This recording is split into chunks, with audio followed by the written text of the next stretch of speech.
I'm back. How is everybody? Oh, we're going to wait for some people to join us. And it's going to be a party. We are back with Malika Talks. I'm so excited to be here. We have, hey everybody, hey. I have, so I'm looking at my notes. This is my Malika, this is my official Malika Talks book. I have an amazing guest. And we will just wait for her to come. How has everybody been? Last month was my birthday. Well, it was actually my brother's 18th, my cousin's 30th, and my birthday. So it was too busy, but we're back and I'm here for you. And I see that my guest has entered the chat. So we're going to let her in. What, did I do that right? Okay, maybe I didn't. Okay, yeah, no, don't send a request. No.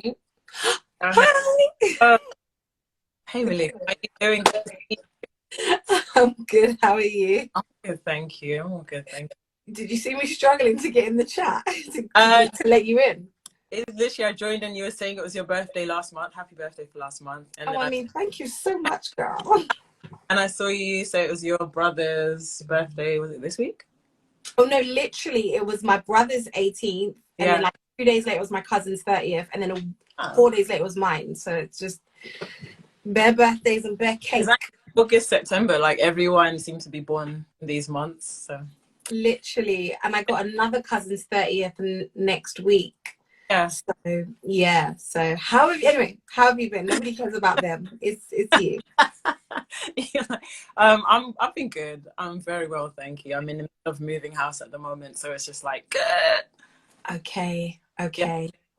Moving is a lot. It is. It can be very stressful. It has been a little bit, but we move, literally. Okay, well, I'm so excited to have you on Malika Talks. So I don't know if you've seen any Malika Talks or it's just conversation and just misbehaving. I'm down, count me in. Okay, so first of all, I want to just say how amazing the launch party was, the EP. What do you call What's a Diamond to a Baby, an EP or an album? It's an EP. Okay, cool. But it's an EP. Okay, listen, your DJ is phenomenal. Thank you so much. That's I can't even say thank you. I think I just had a good ear for picking the right DJs, because I had DJ Pineapples, I had Glade Marie and Selection, which are I'm just massive fans of them and their friends as well. So I hit them up. A special occasion, can you provide the vibes for the night? And they did. Glade Marie was phenomenal. Glade Marie is fire, that's for sure. She really was. I added her and stalked her, and she didn't pay me any mind, but it's fine. It's on Instagram, it's really difficult. You get to messages months later and you're like, oh. Yeah, I know. Yeah. I know. It's okay. We're all guilty of it. So this is my Malika Talks book. I got my notes in here about you. So I don't even know where to start. You have so many projects. So just for everybody, Emmavie and we worked together years ago. You actually went to the same school as my cousin. Who's your cousin? Natalie. She just came in the chat and I wasn't sure if I was allowed to say her name because I've just seen her pop up as well. Oh yeah. Oh sorry, I didn't mean to say her name and out her. No, it's fine. You did it. So she can't what she will say to me is, why did you say anything for that's gonna be the energy she's gonna give me. But it's fine. You said it. So yeah. You used to go to the same school. But anyway, so we worked together. When did we work together? It was years ago. I still have that song that we started. I need to Oh, she said, hey, all right, look at Natalie being sociable. Hey, Natalie. Our session. Yeah.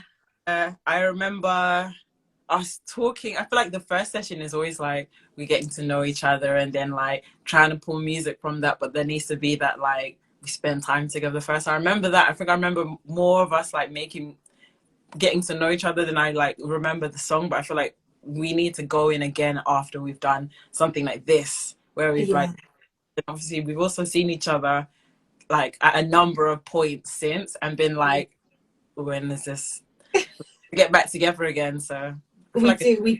We definitely have to like recollaborate, because I literally during lockdown I actually found the song, yeah. and I was gonna send it to you, like, and just be like, "Hey, look what I found," but I thought it might be a bit like, so I'll send it to you after. Like, now we've reconnected properly, I can send it to you after. But I do remember, like, I wasn't in the best place in that session. My head was all over the place. So let me just publicly apologize to you for that. But we're great. We're great now. We're great. I didn't for that point. I didn't know you, and like, so one would never have known.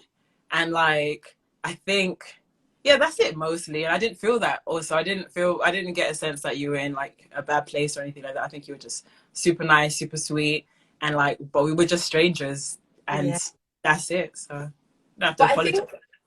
I think, thank you. And that's so sweet of you. But I do think that like people, they don't really know like about sessions, do you know what I mean? So they don't realize that it is like you meet a stranger, you literally will pour your heart out. Like, I was in a session one time with this guy who's a songwriter who will absolutely remain nameless, but he was telling me about his wife, and we wrote this song, and like it was really like heavy and like just spilling all of the tea. Anyway, long story short, his wife is like a really famous actress. Oh wow, I see.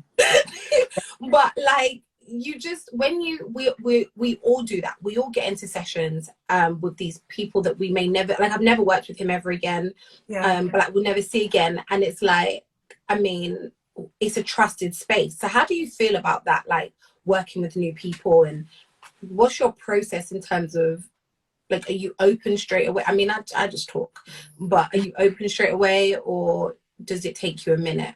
I think the thing that's going to draw me to work with people that I don't know is if I'm like already a fan of what they're doing. So if I listen to their music, like I can see where we gel, and I ultimately just like admire what they're making. So I want to, like, even if it's just to see how they do it and be in that space with them, because otherwise, like, I definitely wouldn't go into a session with someone whose music I didn't like, and then if I don't know, if I didn't have any real connection with them in any kind of way. So it's just like, two managers couldn't fix us to be in a session together. I'm just not that person. Like, people always try and put me in session with people like, oh, you know, because they've done this and they've done that and whatever. And I'm listening to the music, but I'm like, why, with all of these accolades, why am I not enjoying this?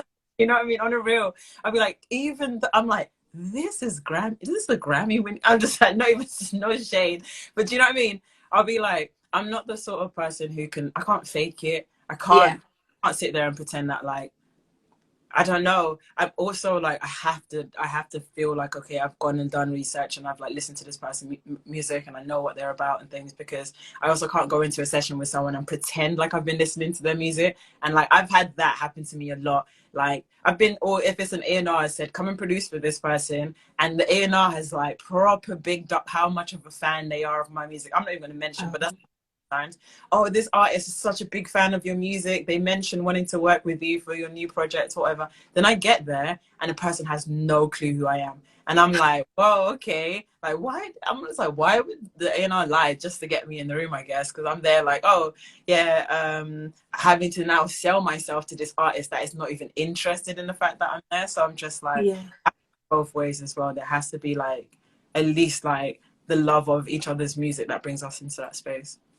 So how do you feel? Because I'll be honest with you, sometimes I go into the room and I'm like, I'm really sorry, I know nothing about it. Oh, I've frozen. Am I back? Yeah. Wait, I can hear you and I can see you now. Yes. Okay. Okay, cool. Yeah, no, I was gonna say, like, as a producer, how does it feel if somebody does come in and be like, oh, I'm sorry, I don't know anything, or even an artist, because we're gonna get to all of that, but maybe should I stop doing that? Should I stop telling people I don't? No, I think being honest, because the example that like I'm giving is I've been duped into believing this person already knows what I'm about, so I'm there like, go do what I usually do, then like I get there and not only do they not have a clue what I do, but they seem like unimpressed, or like they don't believe it's going to be like an enjoyable experience because they don't know who I am. Do you know what I mean? So Yeah. it's just like people, especially artists, they do have this way of like, I don't know, unless you're recognizable, they're gonna give you a bit of at least it's like they have their guard up, but it's like Yeah. there isn't that like just initial respect unless they recognize you or they've heard you or they know that you've worked with certain people and that kind of stuff. So if Okay.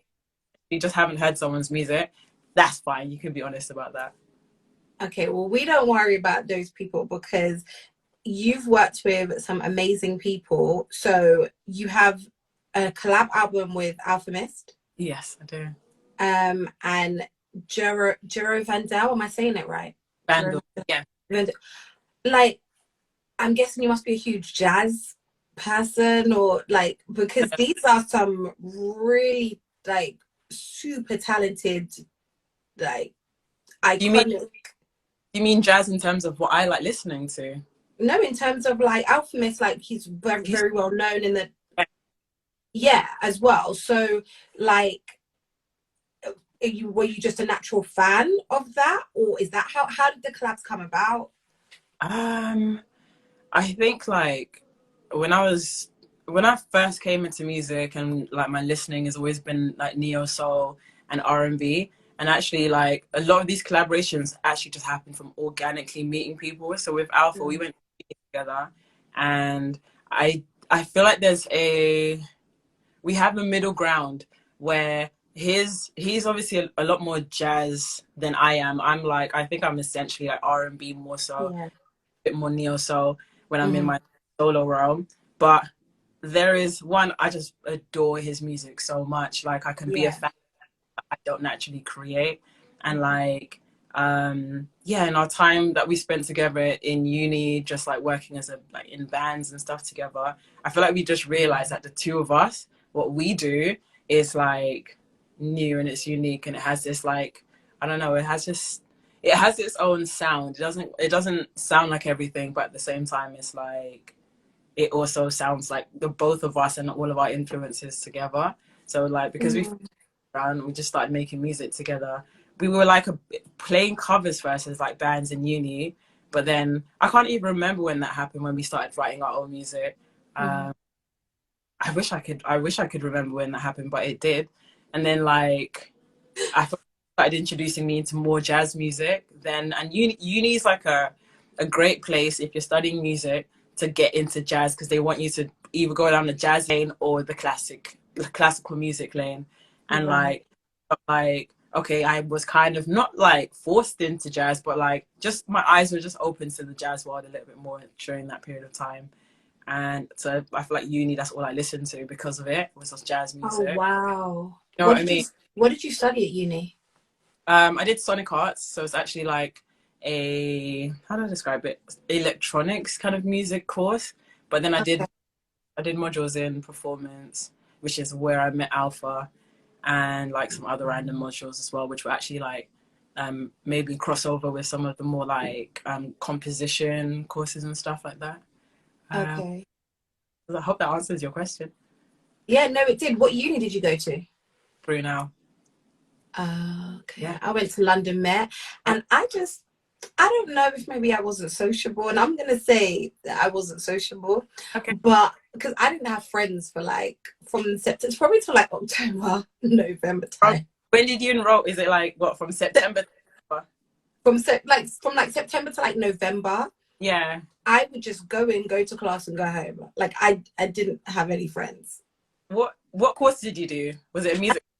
Yeah, I studied music and media management, but I don't know, like when I hear about people's university experience, like my university experience was so dead.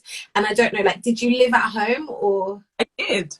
I actually and I feel like everyone would say that like the more sociable experience is to be on campus and then like go to all the parties. Yeah. You know what? I feel like Brunel is known for how like, I don't know, it's a fun campus. It's a real like sociable community. Social. Yeah. Social. I guess even if you don't stay on campus, it's very easy to just be involved in things the minute that you hit the campus. Right. maybe, I don't think it was you. I think it could have just been the culture at your uni. Yeah, no, it definitely was my uni, but it was also me. But I mean, I tried like for a little while. I was part of like the ACS. Yeah. And I mean, do you know, nobody wants to hear about my uni experience. It was so dead. Anyway, so no, it really was. I was really, I'm there, I'm listening to you. No, honestly, it was so dead. It really was like, I'm trying to think, but it did, it did really change my life. And I talk about this often. I met, first of all, a boy broke my heart, but that seems to be the theme of the story. Okay. But a boy broke my heart, and then I ended up doing like loads of talent contests like around that time. Like I was like, that's it, I'm gonna get my career going. And then it didn't really happen. And then I met these three guys at a talent contest. They were called Kai. And they were opening for like Donald Jones, Joe, 112, like Music Soul Child, like whenever big artists came over. And I was like, oh mate, I'm gonna be their friend. Yeah. And they're gonna be famous and I'm gonna hitch on their wagon. Yeah. And then at the end of summer they were like, yeah, we could go back to uni. And I'm like, what? I thought you guys were rich. I thought you were celebrities. And because of them, I went to uni. And then I met a friend of mine, and I met a guy called Ian Henry. He also manages Sam Henshaw, but he was like he's a really like best friend. And he introduced me to Hypertone and Castro when we wrote Go, which changed my life.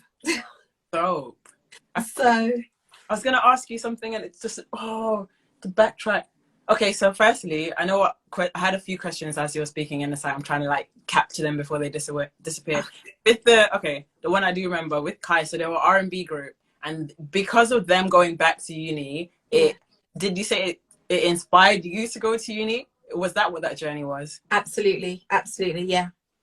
Okay, and then with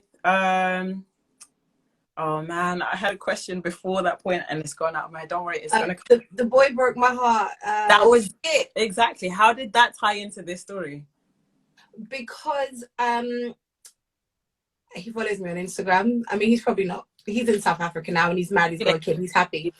But he was going nowhere fast, and I was kind of following behind that. Like I was trying to do a lot for us, and less just for me. Like it was for like us, and then him, and then me. If you think of it as like that.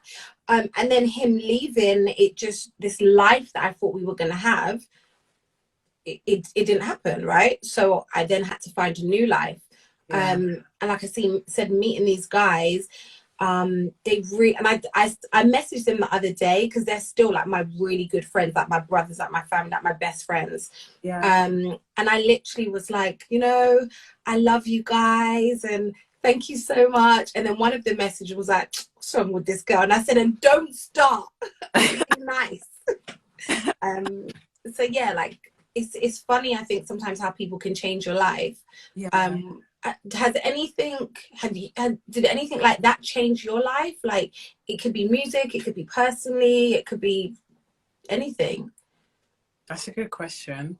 Off the top of my head, I'm like, I think when I think about things changing my life,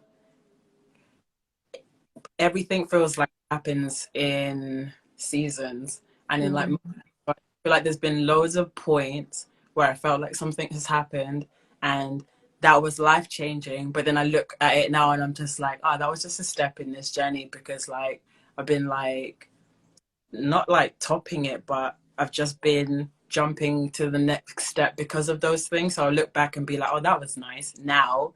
Because like I feel like when I supported John B at the Jazz Cafe, knowing that like I model so much of my sound around his sound, and like then that was probably I think it was like the biggest achievement that I'd ever had. And then now I look at it like, okay, actually I've had so many experiences since, meeting people who are my heroes, who if I've not worked with them in some capacity, like they've at least showed like, I don't know, a mutual love for my music as well.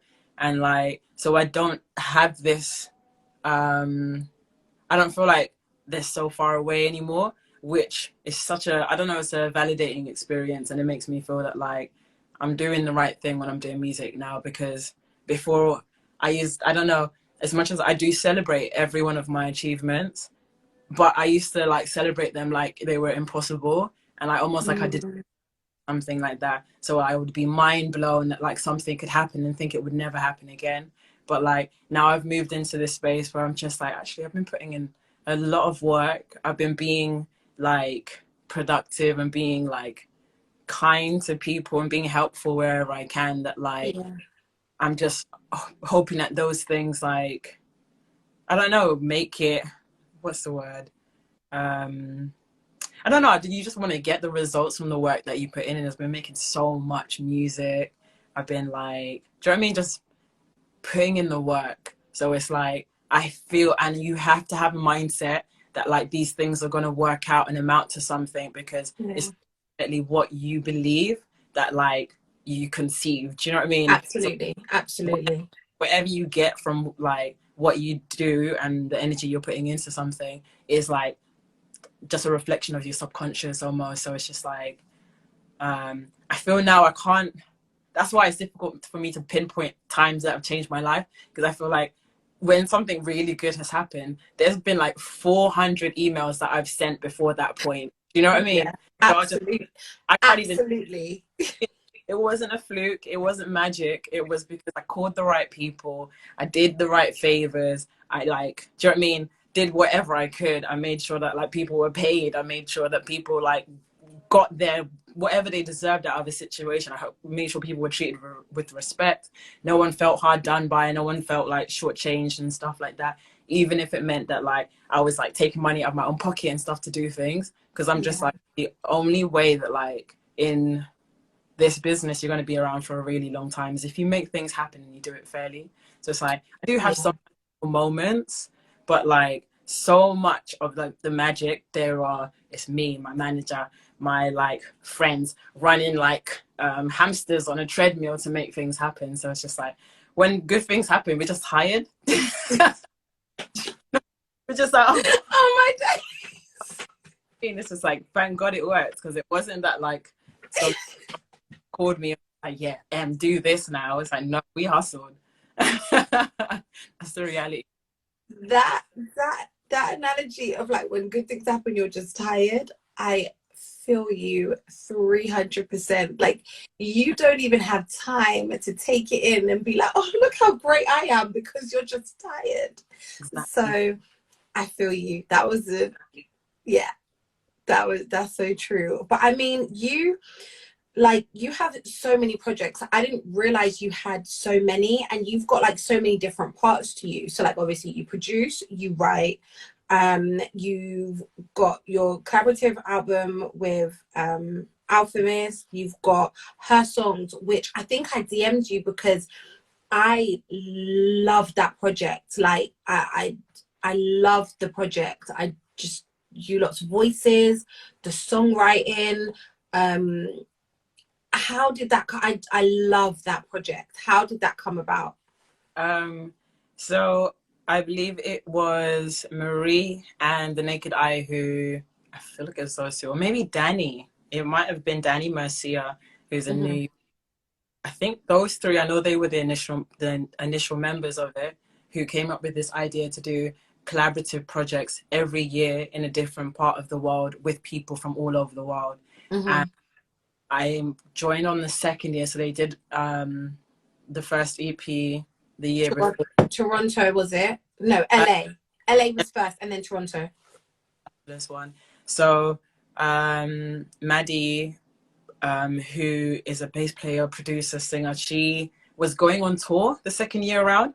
So Marie called me and just like, we're looking for a singer, songwriter, producer, woman that can collaborate in all of these things. And I'm just like, well, that sounds kind of like me. And also, me and Marie have been friends for like 10 years. And like, same with Frenchie, the Naked Eye. I've known her for, at least at a distance, for quite a long while. I didn't know Emily Browning and I didn't know Danny Mercier before getting there. And it was just like, yeah, we're going to buy you a ticket to Toronto. You're going to be out there with us for 2 weeks. We're effectively writing an album, producing an album together. But because everyone is, they're all musicians, they're all singers, songwriters, they're all producers and engineers to like a degree. And like, just massively creative. It's not that I would just come in as like another fifth of this thing. So it was like in the beginning I thought, how is it even possible? Then I got there and I realized just how extremely talented everyone is on her songs. And like, and then also I was just like, okay, I know Marie intimately, but everyone else I don't really know. We're gonna live together for 2 weeks under this like, it's a pressured environment because you have to deliver the results, because like it's not even to say there's like a machine or anything behind it, but like they have like a deal with Believe, so it's just like you want to make sure that like you don't let people down when you get into that scenario. So it's like you get there and it's just like we have to put out well, I think initially it was like going to be one album, but then it was just like, no, these are 2 EPs. We can spread it out throughout the year as well, and like give something to the people in that kind of like more creative way. So it's just like, I'm just thinking, okay, am I going to get on with people there? Because there is that, I'm thousands of miles away from home now. It's too late. But like literally the first moment that I met Danny and Emily, because we'd all been coming from different parts, obviously, and arriving at different times. And I was like, was this hotel to meet Danny and Emily, and like it was just the warmest welcome. Like even before we got close, you know, you just see someone's face light up and you're just like, okay, this is gonna be good. But literally that's all I needed was like that one moment and that like 5 seconds of walking up and just being like, okay, we're actually excited to like meet each other. And then it was 2 amazing weeks making incredible music, a song every single day for 8 days, I believe, or 7 days, making 8 songs. So one day we made 2 songs, and then we performed the new songs to a live audience the week afterwards, after like getting a little bit of rest, then doing any like minor tweaks, then rehearsing, shooting a music video, and then performing this music we just produced and written and recorded to a live audience. So it was really, really intense, but also it was like a really worthwhile experience, and I feel like all of us grew massively from it as well. Yeah, it's such a beautiful body of work. And when I saw you were involved in it, I was like, I was interested. So I can't remember. I even messaged you, but I definitely messaged Marie because I was trying to work with her. But yeah, like such a beautiful body of work. Yeah.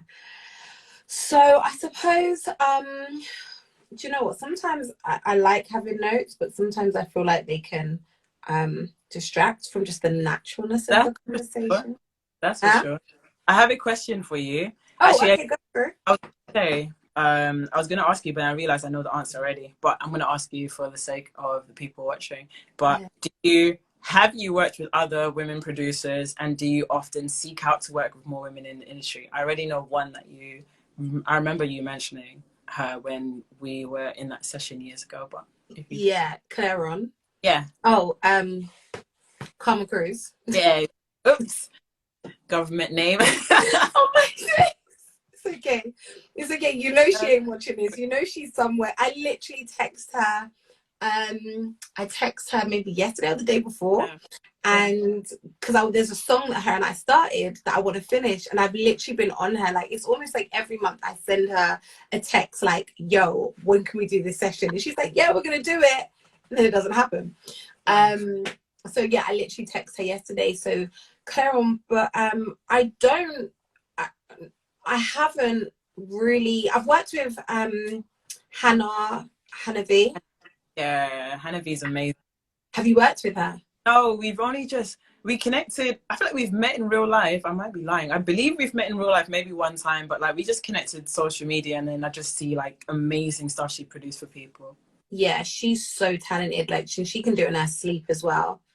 I'm trying to think. I think that's it. I think it's literally like you, Clairon, and Emmavie, and like we didn't you and I session. It was just like a starter session. Clairon is like family, and Emmavie, we've never got out. To be honest, me and Hannah spent most of the time talking about a TV show that we love called The Affair. Did you ever watch it? No, what's that about? The Affair? Oh, how do I? Okay, I'm not okay. So it's about this guy who's a writer, and he has an affair on his wife, who's like sort of like a rich kid and kind of whatever, whatever. So he has an affair on her. Like he goes through like a midlife crisis, and he has an affair with this waitress. Yeah.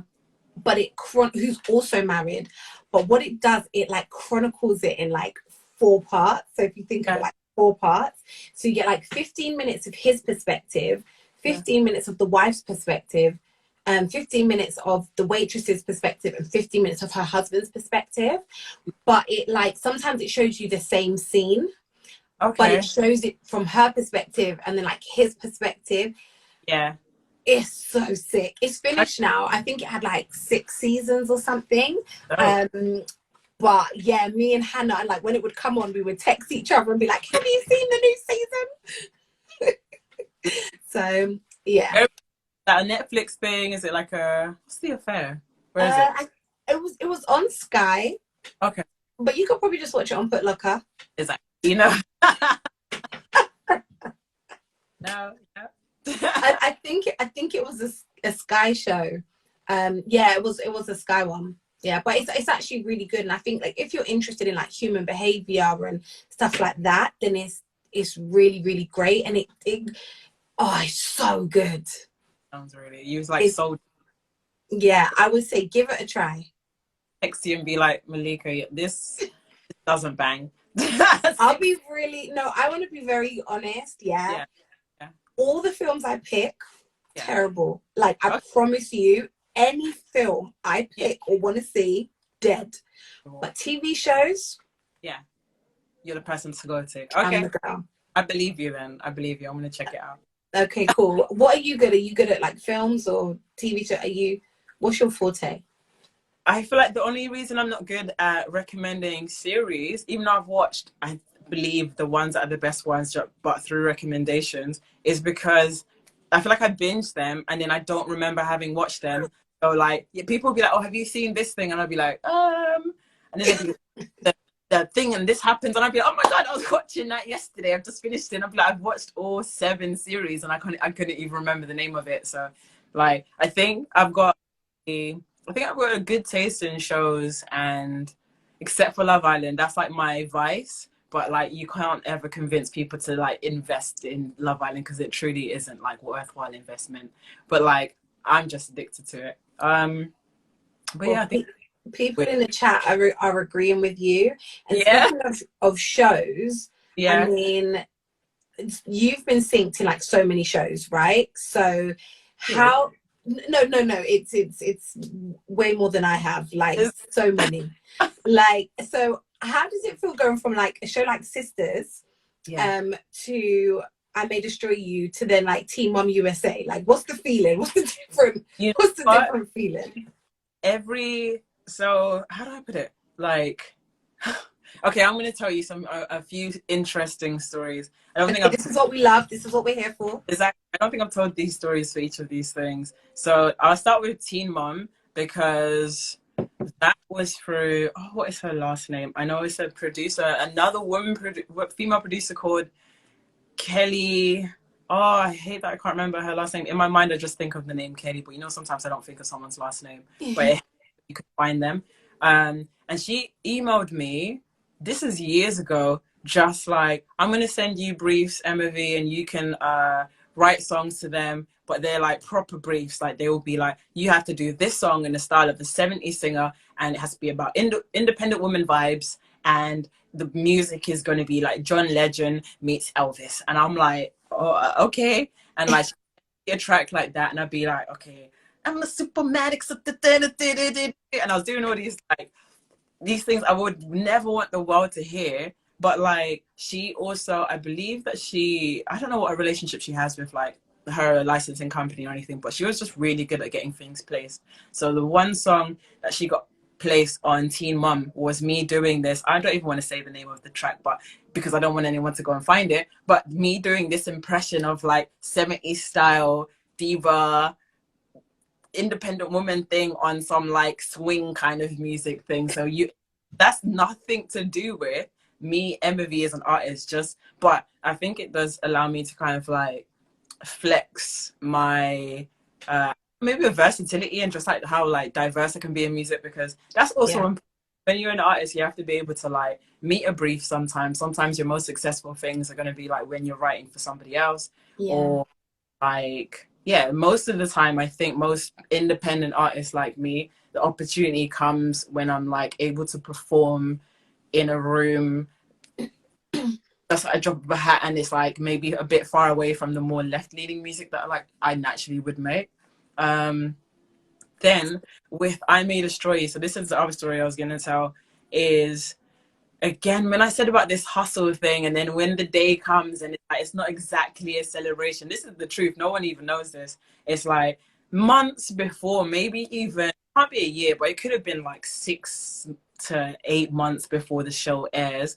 That's when they start doing not for every show, but that's when they started doing the music supervision for that show. Like, because they were really handpicking and fine-tuning all of the music that was going to go in the show. I remember speaking to my friend Nadia, and who had actually recommended me to the music supervisor for the show, saying Ada Cole had actually like said she wants like this Solection style music, because that's like, and one, I've met her through Solection in the first place, so I'm just like, I know that she actually just gave them her playlist, and I even met her and she liked my song Murder, and like I remember she was singing it to me. So it was just like, it's kind of full circled, like 3 years, maybe 3 years later, of me meeting her at a show I did with Solection, and her literally singing my song to me word for word, to her new series out, and then my manager and my label manager getting an email saying, oh, like the song is gonna be placed. It was supposed to be,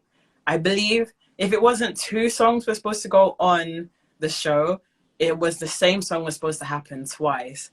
And like, I'm not going to say all. I realized when I started telling this story, actually, there's so much detail in it that like just seems and I'm just, we got time. We have time.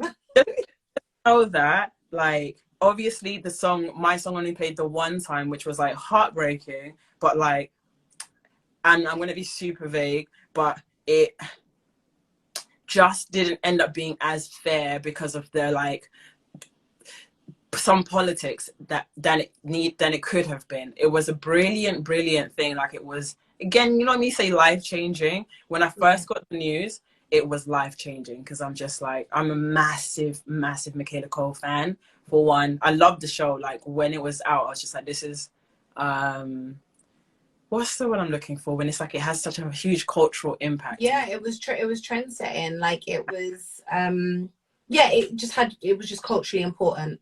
It's so important. So to have any little piece to play in that, like just to say that like even my name would show in the credits or something like that, I was gassed for that. Like, but there was just a little bit of heartbreak down the road, which is like no one's fault in terms of like, definitely not Michaela's fault, not anyone like near me or anything like that. Just there's just these little tiny things that like somebody somewhere just misses something and doesn't consider this and that, and I'm trying not to say the details, but you know what, it's fine, and I get that, because like in music, so much times that happens, it's the little things, it's the things that are overlooked or misunderstood, or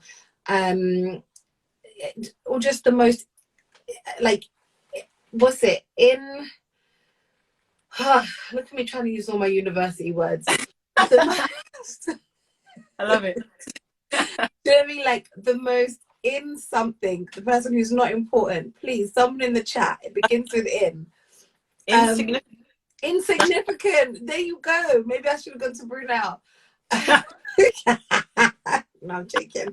But yeah, it's the most insignificant person that will, sometimes cause them the biggest amount of disruption.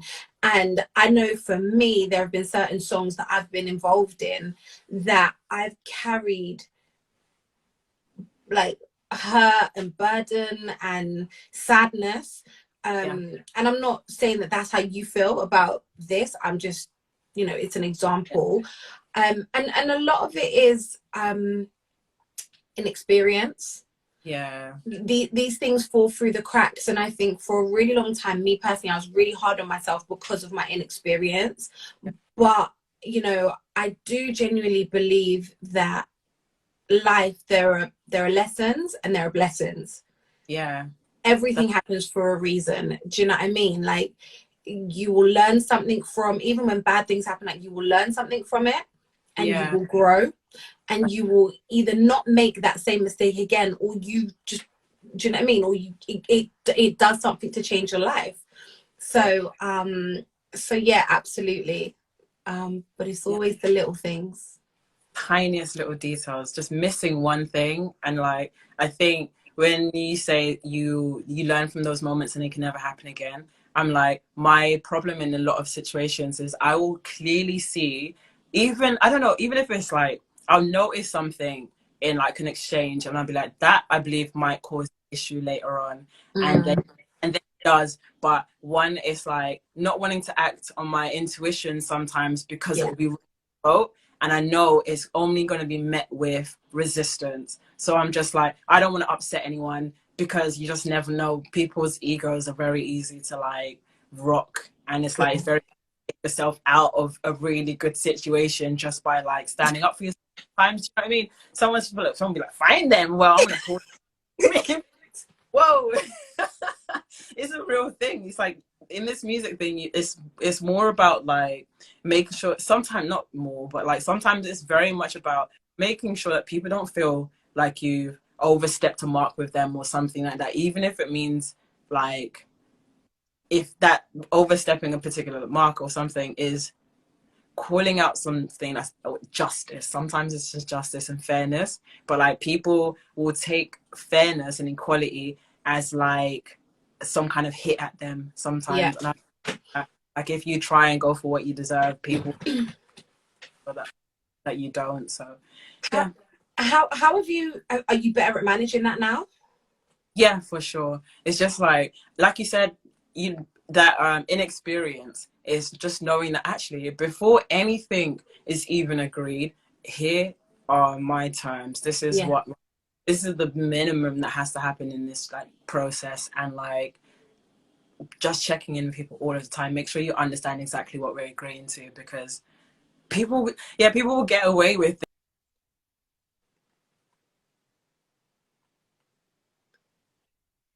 it because someone just tried to okay. Yes, you're here. But I heard people will, and then you went. Okay. People, I don't remember what I said in that moment. Maybe just people will always try where they can to get a little bit extra, where like, if no one has like pinpointed where that exactly should go. Yeah, no, absolutely. And I think that, you know, having those boundaries, and also like, in terms of what you're saying about talking yourself out of a really good opportunity, it's about knowing and understanding what is for you and what isn't for you. Because like, you might get the biggest opportunity, like you could get an opportunity to produce for Beyonce, like if the circumstances are not in line, like Beyonce might say, oh, can you produce for me, but I want you to do like, I don't know, a folk song, for example. And let's not say you're not going to do folk, but you feel me. But do you know what I'm trying to say? Like, or heavy metal, like let's say Slipknot. Let's exactly. Like, if you're not able to do that, sometimes it just means, sometimes like we'll mess ourselves up trying to prove that we can do something that's not exactly in our wheelhouse. Do you know what I mean? And there's just that fear of not getting to where we want to get to. But sometimes you have to say no to Beyonce, to the folk thing, for her to come back in 6 months' time and say, actually, can you do me an R&B tune? Like, versus killing yourself to do the folk tune, the heavy metal tune. I agree, and miss the opportunity altogether. So and I think that that's something that I've really realized in the last couple of years, that, do you know what I mean? Like, sometimes you have to just say no to certain things, because there will always be another opportunity, and not from an egotistical place, just from a, this doesn't feel like it's for me and my spirit. That's very true. I feel like every day, I feel the way that I've learned to kind of manage that same thing that you're talking about is when people put, and it will be every day, people will present me with with an opportunity, and like I will actually have a conversation with people and say, they break it down to me exactly what it is that you want me to do and why you feel that I'm the person that like is right for this. Then Yeah. I'm just, okay, I have to look at my own capacity to do it, because I don't even know if I fully understand what the assignment is here. And like in reality, and sometimes I'll break down to people, okay, when it comes to me making my music, there's this process, this, or whatever it is you're asking me to do. Does this work with like how you envision me doing it? Because I don't want to go into the space and suddenly feel limited or feel like I can't actually deliver whatever it is that you're asking. But that's only in cases where I have that feeling that you're talking about, where it just doesn't feel. Yeah. If it's something that I'm just like, I'm perfect for, then yes, I'm going to dive straight into that. But like, it's not always that. So many opportunities, so many things come left, right, and like center, because one, I think I get asked to do a lot of things because I tick some boxes, but Yeah. I don't think people always listen to my music before they've like come to it like, how to describe it? I do a lot of other things that would bring people to my channel because of maybe whatever I stand for or wherever I've like spoken and all of those sorts of things. So actually a significant amount of people that know about me don't actually like go and listen to my music. They might like posts, they might watch my stories, but they don't click through and go through a project and be like, oh, actually I know what your sound is like. So I get asked to do some things that I'm just like, this doesn't make any sense. I mean, maybe I've only been asked to do this because I'm a woman, I'm black, I'm queer, I produce and sing and write, so I can do 3 people's jobs in the hour that you want to pay. You know what I mean? Yeah. And I'm just like, are you sure you want an R&B artist for this children's function? Do you know what I mean? Or this, do you know what I mean? Like this thing, this talk about whatever. You sure you want me? Because my music is very sexual. Do you know what I mean? And I'll be like, into the content of my lyrics, I don't think I fit in this place. And I'm like, but I get it. Like actually, for all the boxes that I tick, maybe I'm the right person to have just as representation. But like, yeah, it's things like that. So I have the conversation very honestly with people. Just know that you're gonna get one hell of an R&B song for this thing that you want these kids to sing. Which might not be what you really need. Exactly. Yeah. Well, I mean, you touched on your sexuality. Yeah. So like today I actually ironically had a conversation with my gay friend. She was in the chat earlier. I don't know if she's still here, and I told her that I thought I was gonna talk about our conversation. Because I said that I was speaking to you and that you were LGBTQ, and then I said to her, I was like, oh, so like what are you like a lesbian, like is it a lesbian, are you gay? And I was like, I actually asked her how to ask you, and she my friend, I don't know if you're still in the chat, let me know if I can say your name. If not, I won't, but just only if I can say, like, don't say my name, because then you will come up with the comments. But yeah, so I said to her, I was like, how do you associate, or what's the best way to ask? And you know, I think that right now we're in a world of being sensitive, but also asking questions. So yeah, and like it's very important to be sensitive, but it's definitely important to ask questions. Sometimes we're not in the mood to ask questions, to answer the question. So, you know, we're all human. But anyway, so I said to her, like, what do you identify as? And she was like, she doesn't actually like the word lesbian. And I wasn't sure. She just said it makes her feel icky, so she prefers the word gay. So I was like, okay, when I ask you, her advice was just ask her, like, just if she's cool, it'll be cool. So how do you identify? Are you gay? Are you lesbian? Are you bisexual? Are you? I think I just identify as queer. Like, okay. I feel like queer covers so much that is just being a little bit outside of the, like, I don't know, heteronormative because everything else is kind of like, as much as people are like, oh, let's have so many different labels so that we can all have a way of like identifying ourselves. I think just creating more labels creates more boxes. Whereas I feel like queer just kind of encompasses everything that's like different, but also says that nothing has a label at the same time. And then when I think about like my sexual preferences, though, I feel like it changes a lot, but I feel like pansexual probably is just the best way to describe me, because I don't think I'm bisexual where it's just men and women. I have a I don't know. I feel like I'm always more emotionally drawn to women, but like I'm open to meeting people just based on like who they are. And sometimes like I've connected as deeply with men in the past as I have with women like recently. And then I know it's a person thing. So I'm just like, but like your friend as well, the lesbian thing, it just feels like I don't know. I don't know why. It just doesn't it feels really like I'm just gonna say just it feels archaic to me. I feel like lesbian feels like a old fashioned term in a kind of way, but Yeah. I know there's a lot of people that would just identify as a lesbian. But yeah, I'm with your friend with the gay feels a little bit like more natural, but I just go by queer, I think. Yeah, because she was like, I feel like she's white as well, and she has a mixed race partner, like a black partner. Honestly, the first time I met her, Yeah. we were in actually, I'm not going to say where we were because it might give away too much, but like first time I met her, I was with another female producer, Tala. Dope. Yeah. Tala, yeah. And so my friend, she showed us a picture of like somebody that she was dating. Actually, do you know what? I'm gonna tell you this on private because I don't want to do too much of her business on here. I don't want to get her in trouble. But her new girlfriend is anyway. But yeah, so she was kind of just saying that like being called a lesbian is like you're a lesbian. You wouldn't be called a black person. You're just black. Whereas when you're gay, you're just gay. And I was like, okay, that makes sense. I feel like there's a connotation, I guess, with the word lesbian. Maybe that's why I feel that way about it. But yeah, it feels like lesbian is it's definitely not derogatory, but it does feel like a really heavy label on a person. Like, that you kind of like, I don't know, you get crowned with that or something like that. But yeah. Well, this is something that I'm really interested in terms of coming out as a LGBTQ person.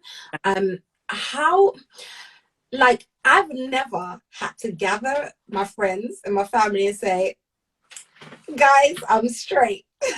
Like, I've never had to do that. And I think it's really interesting. It's literally something I was thinking about the other day. Like, what's your feelings about that? Like, what's your feeling about having to do that? Did you do that? Like, just the whole thing. Like, let's just have a whole conversation around it, because it's interesting. I think there's like differences between how the newer generation are experiencing that and my generation, whose parents are still, or not my parents, but like my generation's parents would probably still like, I don't know, have some kind of homophobic beliefs, have like I don't know, community shame to worry about. Whereas because the newer generation are growing up in this society where like we are so much more tolerant and we're having these conversations, if it's on social media, but TV, now it's in shows, now it's just like everyone speaks about trans lives now, everyone speaks openly about like their sexuality, everyone speaks openly about their beliefs, and like without there being, it's almost like before it would be normal to have an adverse reaction to someone saying that they were gay. Definitely when I was really young, it was normal to hit out and to say homophobic things. It was almost just like, yeah, of course you don't like gay people. Gay people are weird. Do you know what I mean? So anyone that like would say something in a stand-up routine or whatever, they wouldn't be cut down and cancelled like they are now. Yeah. So I think my experience was, I don't ever think I wasn't closeted because of a fear of like, for some people it's a fear of actual death. Do you know what I mean? It wasn't a fear for my life. it was just one of like, okay, I know what my family believe, being growing up in a Christian household, and like I know, and then they're also Nigerian and Cameroonian, so like West African. Then it's just like, so being Black, and the conversation around like queerness and like any sort of like anything gay in a Black Christian household is going to be daunting, just because of like the sort of things that you hear growing up. If like my what you call it, my friends from the Caribbean can say, it's the music, do you know what I mean? It's just in the songs that's literally like kill gay people, bun batty man, all these sorts of things, do you know what I mean? And it's like, so you would just assume that like you're gonna have some kind of problem if you're gonna like round your family up and tell them that you were gay or queer or something like that. It just wasn't gonna happen. Whereas now it's like, if you are homophobic, you are done. You're finished. Don't anyone find a tweet that you tweeted from 2012, because they would drag you and you would never be able to exist online anymore. And now very much the norm to be like accepting of everyone. So like the new generation have they're talking about that in schools. I remember in like my primary school, they never ever, when I hear about like my little cousins, nephews and like nieces and my friends' kids, and they're like, oh, today they learned about same-sex marriage and like two, what do you call it, same-sex parents in their school, and they're like 7 and things like that. That was never a thing happening in my school. Like I didn't think it even existed until I saw it on TV, probably in my like late teens, early 20s. Do you know what I mean? So like for me, I feel like we really live in a society where they don't have to go through the same things and the same worries that like I had to go through. I think subconsciously I was closeted, just based on the fact that like being queer actually did have some real like negative impacts on the things that you decided to do. Like to be in music as an R&B artist, how many artists do we know are like gay now? But like they've always been gay, obviously. Do you know what I mean? Like Queen Latifah. Like, yeah.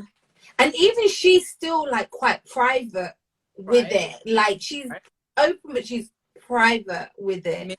Yeah, think about Missy. She only came out with saying that she had a girlfriend in like 2000 and it might be like 2016. And I'm like, we've been watching. Wait, she came out?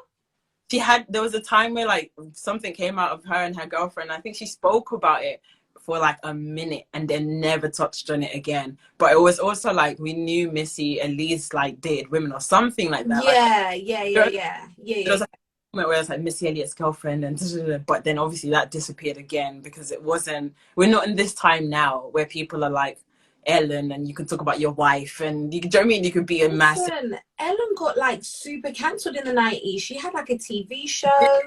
Yeah, and then like she came out, or she was just a bit more overtly gay, I think, if that's what she goes by. I don't know. And then she really got cancelled, and it was really bad. But I just wanted to touch on like school, like kids being taught about sexuality and stuff in school.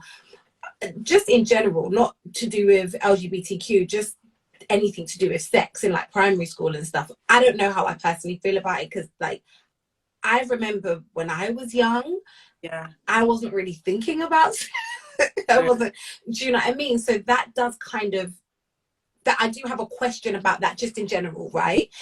But I also, do you think it's necessary for it to be a conversation about LGBTQ with kids in primary school, not secondary school, but like primary school? Because thinking back to my childhood, and I'm one person, do you know what I mean? Everybody's different, but I don't remember necessarily going into the playground and even noticing whether like a kid's had 2 dads, or they had 2 like, is it important to like, I know it's important for us to have conversations with kids about life, right? But is it important, like, are kids really paying attention?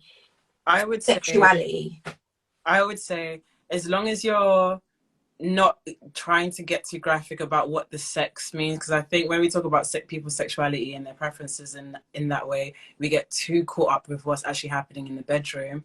I think because we're trying to live in a society where people aren't having to like hide the fact that they have 2 dads and 2 moms and things like that, and kids will notice certain things, and they will know like more than we think that they know. Yeah. And actually never be naive or like ignorant to certain things is only gonna be more dangerous, if not, probably not for them, for like, but the impact they're gonna have on other people from like saying things without like the just awareness of the kind of impact it's gonna have. I think if you can have the conversations about the fact that some people love someone that's the same gender as them, and some people will or don't love anyone in that kind of way and things like that. If you can put it plain and simple, because they're kids, that's all you need to say, is that sometimes two men will fall in love, sometimes two women will fall in love. You don't have to say anything about what happens after that point. Kids will just get it, because you know what, kids will just go, they'll go like, okay, and then they'll be like, watch this, and then they'll be like, okay. So that's exactly how it will go. You know what I mean? Yeah. Look, so like when I was saying sexuality, it was less to do with like what happened in the bedroom. I think it was literally more based on the fact that, like you say, like kids will just be like, okay, and just keep going. Like they're not necessarily worried. Like if you just say to them like, this is it. Yeah, but they get it though. Like I think it does help to let them know that certain things exist. The minute kids are like they're sponges. I saw a Instagram reel today of a dad that like his daughter, who must have been like 2 or 3, asked him what one of those Hall sweets are, and he gave it the most random. I've seen this.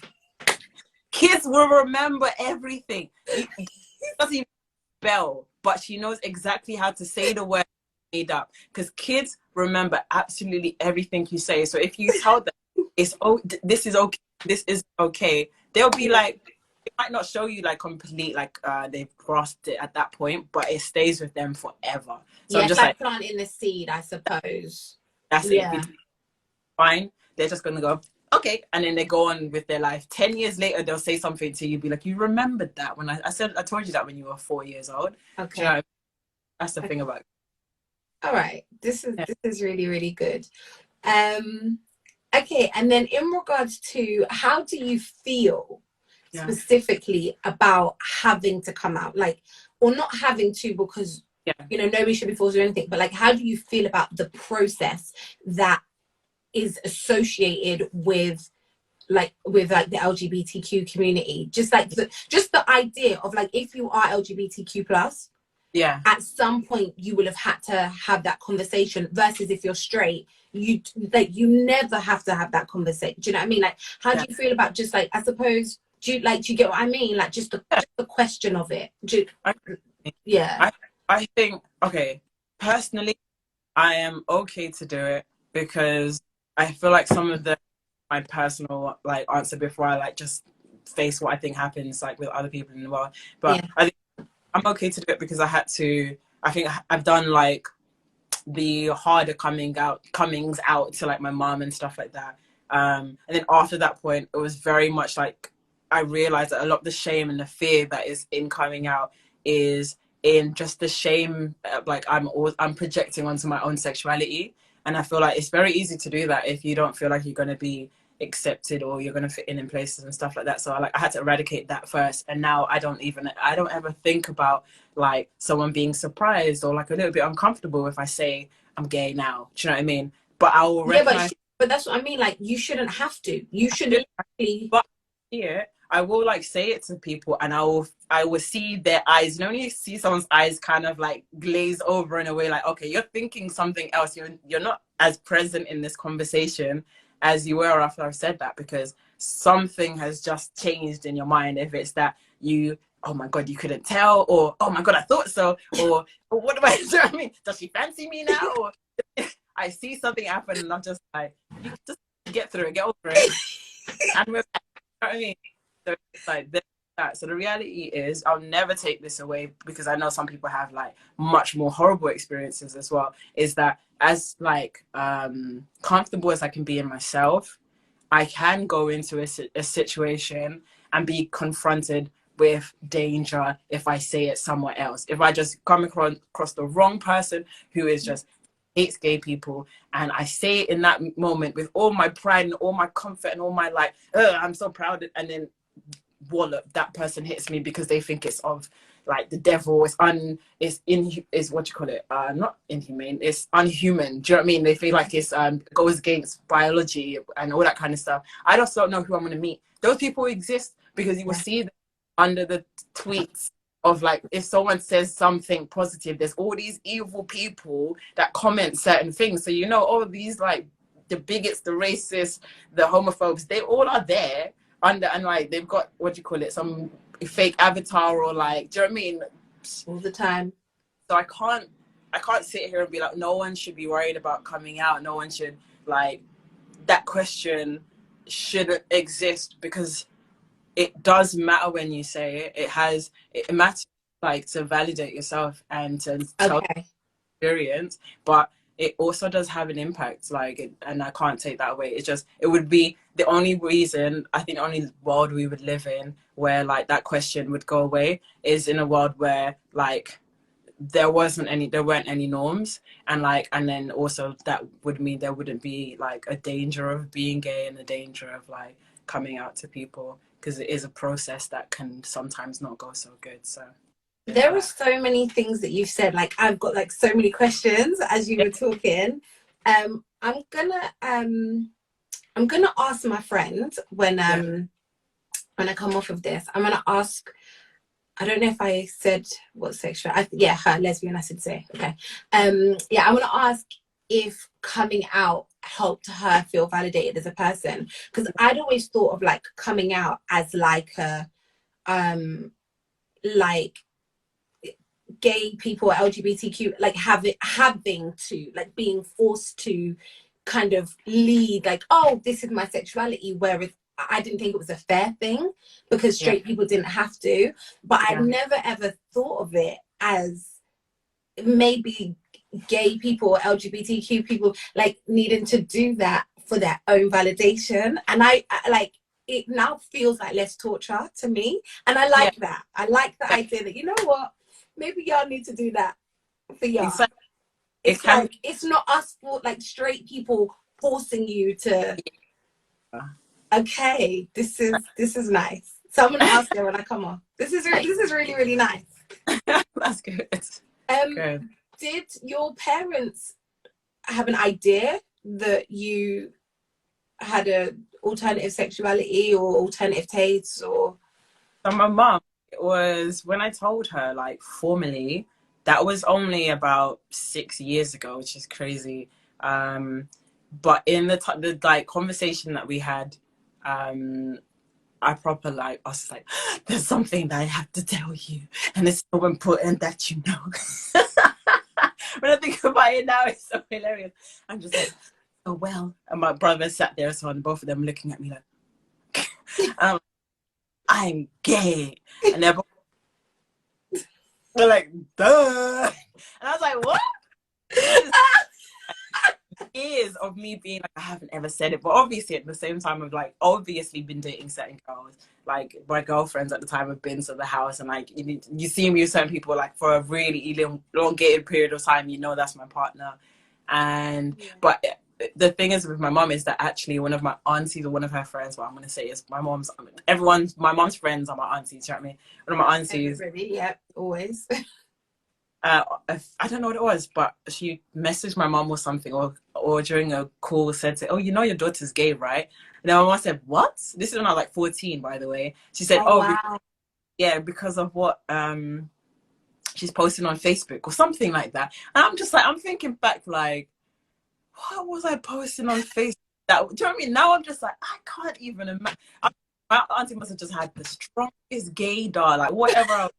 I was like, there's nothing from when I was a teenager. But my mom was just like, yeah, one of my friends said it when you was as young as maybe like between 14, 16, that kind of age, somewhere there was something that just said this is a lesbian person. I was like, what?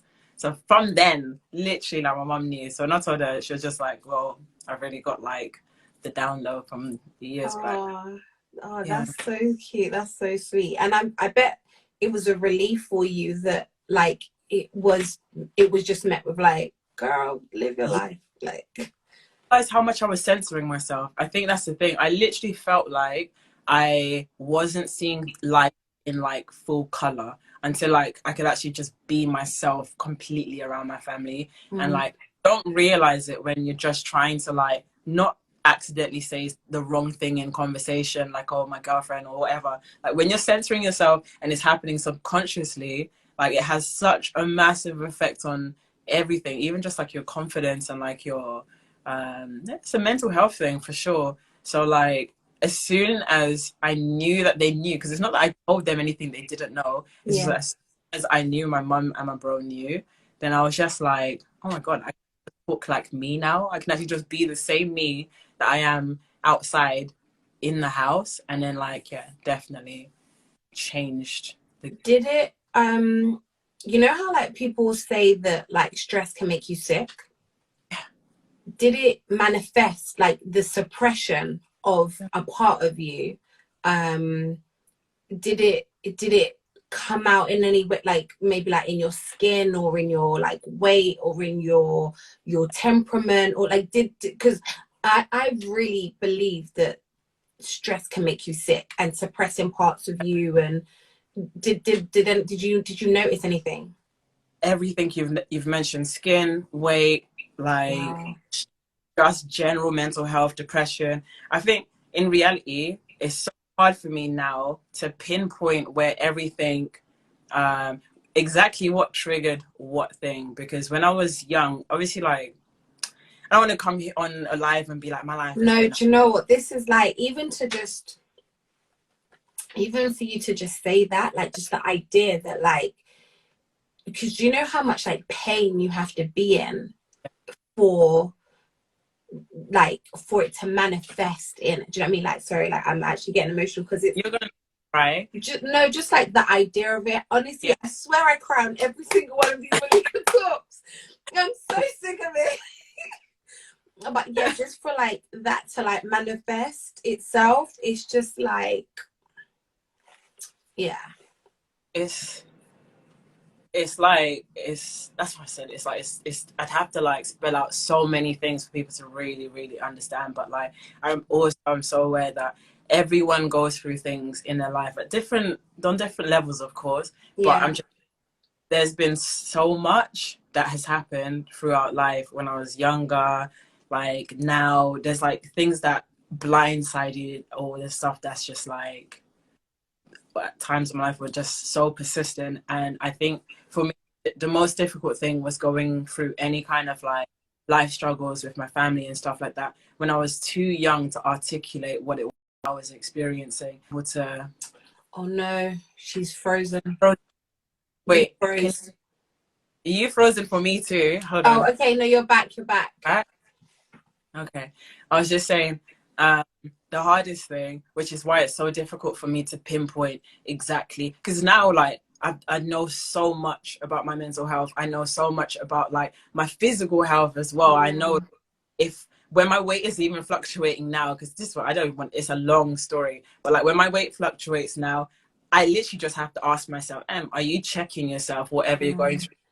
It might be that now all of a sudden I'm comfort eating because that's like a habit I had when I was a young kid, massive one for one, like that, like any stress I had, because I didn't have the vocabulary when I was younger.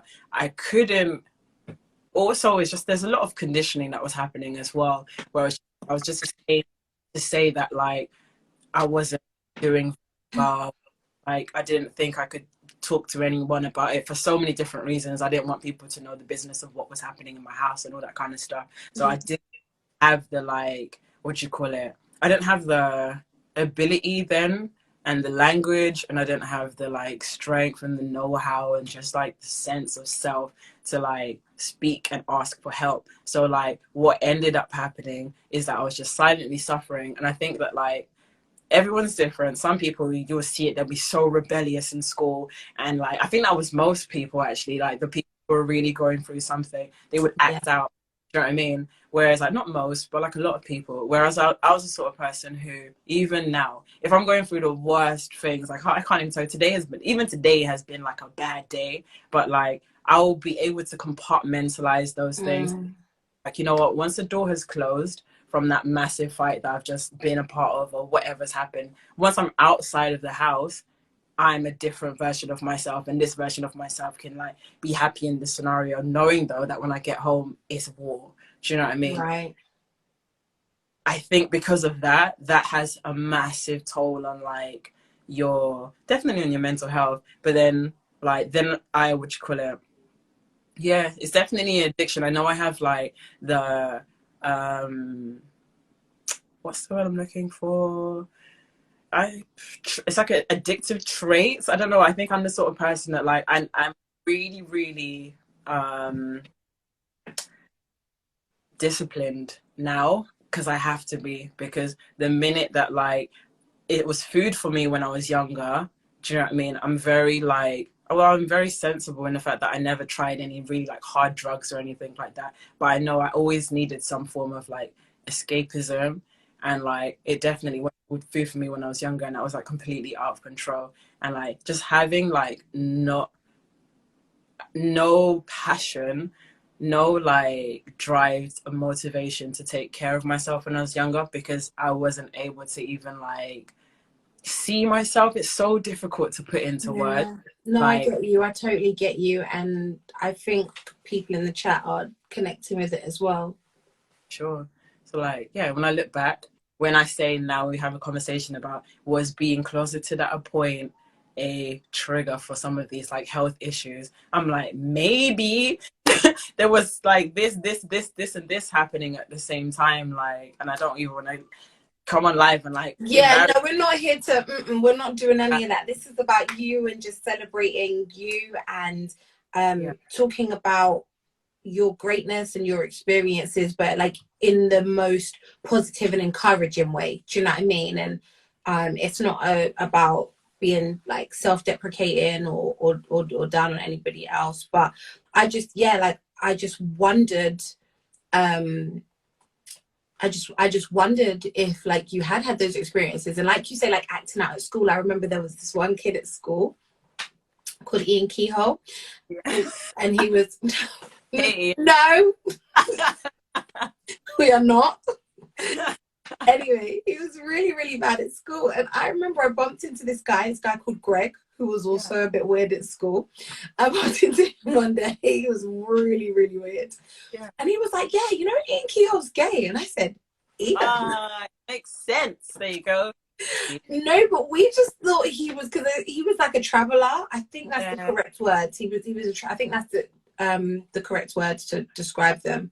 I think so. Apologies if it's wrong, right in the chat if it isn't. Yeah. So we just thought it was because like he was a traveler and a little bit white, because he would do some mad things. Yeah. But maybe it's because like I know that's it. Very real internal battle is probably that, but also like the traveler lifestyle is not like, it's not conventional at all. Yeah. Someone who lives a really unconventional lifestyle into an institution like a school, like anything can happen. Yeah, because he would like run out of school, like escape from school. Like honestly, he was really bad. So I don't think it was just him struggling with his sexuality, but Yeah. it just, if you knew this kid in school, it's just like, and it's not even like he was like, I don't know, certified lover boy. Like he wasn't just like throwing it out to everybody, but it was just, do you know what I mean? Like it's just like he didn't even get. But I have no gaydar, like minus none. I think what also happens with like gay people who don't want to be like visible is that they overdo it with like trying to appear straight, and I feel like that's definitely I feel like every gay person got to that point where they're like, I have to make sure no one can tell, so I'm gonna be extremely like flirtatious with the other sex, and like I don't know. I mean, now he wasn't flirtatious. He was just, but he was very like, I'm a man. Like he was that. It was like, like the other side. But anyway, speaking of certified lover boy, have you listened to Drake and Kanye? What's your thoughts? And be careful. Oh, I remember there was one question I wanted to ask you. I will remember it. But what's your thoughts? Don't talk too loud, because then they'll cancel both of us. Okay. I listened obviously to Kanye's album first. And like I am how do I describe it? I'm not so much a fan of Kanye the person and like things that he stands for. I feel like he's a little bit I feel like I admire the fact that he lives in a world separate from the rest of us, and it's his music and his sort of like huge ego that's allowed to do that, because I wish I had the same opportunity to be as like, what do you call it, innovative as he is, whilst also saying some really like mad things. Like I don't wish I could do that, but like it takes a certain level of privilege to be able to do it. So I admire when someone can be so outlandish and be so successful at the same time, because the rest never get a chance to do that. And like I wish a Black woman could be in that position as well. Amen. But for so many reasons, like there's a reason why Kanye can do that and a lot of us can't. But at the same time, I was saying this to my friend Herx yesterday, I think it's so sick that like Kanye, sick in a good way, by the way, I think it's so awesome that every time Kanye gives us a project or album or whatever it is, which depending on what phase of his life he's going through, he's always the most popular person at that time, and he completely changes the wave of music to suit whatever he's doing in those moments. So like he was doing kind of like hip hop, neo soul hip hop in the beginning, then he's doing 808s, then he's doing trap, then gospel, and it's like everyone just follows the Kanye train. He's never stayed the same. He's always been Kanye at the core, but he's always grown, and like through only become hugely successful. That like when I was listening to the album, and it's 27 tracks long, I was just like, okay, firstly, I don't enjoy this. Do you know what I mean? It's just like there's nothing in here that I would want to play again, but like I love his story. I love that, like, this is the same person who was wearing a MAGA hat, and people forgot that so quickly. I mean, we did, because we were really upset when he said slavery was a choice. Like, it was a really bad time. Right? So it's just like, okay, Kanye is actually a menace. Like, he's a menace at the, like... I love that. The way that, like, people want to understand him, you know? But I'm just like, wow, I really hope everyone else is afforded that at some point in the world, in life. Do you know what I mean? That like you can actually do whatever the hell you want to do, and you will become a billionaire at the end of it. Because the only reason I think I'm more offended by him is because I know he's so many things that I could never. Do you know what I mean? He does so many things. Do you know what I mean? And I'm just, oh, okay. No matter what Kanye does, he's always gonna come out of it victorious. So I feel like listening to his album, I listened to maybe 20 of the 27. Oh, okay. No matter what Kanye does, he's always gonna come out of it victorious. So I feel like listening to his album, I listened to maybe 20 of the 27 tracks just the one time, and like just as it wasn't that I was going in there thinking there was going to be something musically genius for me to take from it, but I know he does have that. He actually is a musical genius at the same time. Yes, absolutely, 100%. He's been able to give us music for, is it a decade? How long? I don't even know how long it's Longer. been. I know, like 21 years, I think. 21 years. Yeah. What's it called? He's more famous now than ever after 21 years. But I think that like two things. Drake's, I think, lyrically is better. Like the rap flow is better. Yeah. But sonically, Kanye's is I'm obsessed with the Joe Budden podcast, which you know, because obviously I DM'd you after they played you as a sleeper, but which but like Joe said, it's stadium music, and it is. It's like, and I think that you as a producer, say again, babe. No, that's true. Oh yeah, I think you as a producer, like, and me as somebody who makes music, like, you know, a mix can either set your song on fire, or it can just send it to like the universe. Do you know what I mean? Like there's a song I did a demo of, right? Yeah. The song is so good. And then I went and I re-recorded the vocal.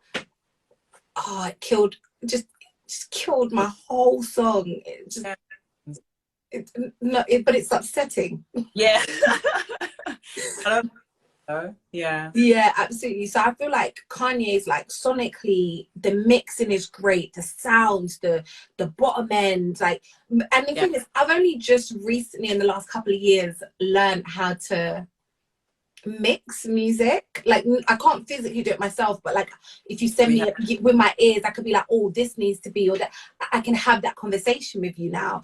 yeah, Before it was like Ian, my manager, my old manager, my best friend, whatever, he would be like, oh, he would like direct me, and then I would like whatever back.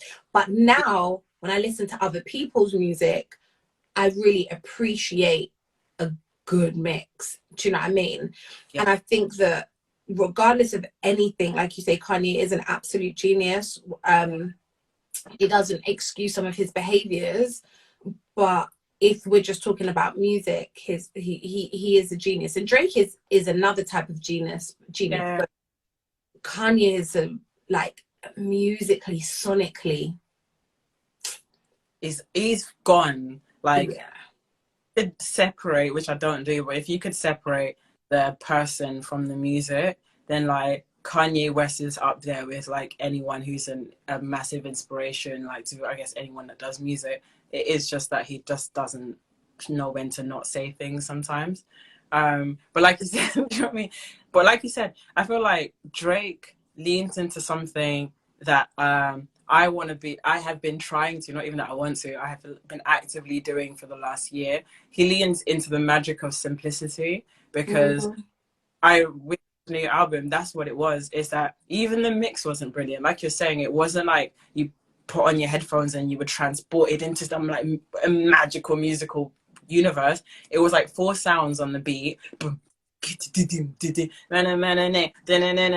same thing the whole way through the album, and then I'm so glad you said this because I was listening to it thinking the same thing. 4 sounds. There's the drums, there's like the pad sound or the filter sample, sorry. There's like a 808, some hi-hats. Boom, the whole track is done. And like, so I know with Drake, he goes into sessions and it's just like that beat is too complicated. You, my friend, he'll say to like the producer who's this genius person that maybe his label has found, this is the hottest new producer right now, and he'll be like, yeah, that beat is gonna outshine me. I recognize that actually Drake makes sure he's the hottest thing on every song. His voice is better than the drums that are underneath. I recognize that literally the most interesting thing you're gonna hear on a Drake song is his voice. Like there's never like something distracting you like a fantastic trumpet solo in the back like a Kendrick would do. Do you know what I mean? Yeah. Kendrick has like confidence to put fantastic musicians on every single song.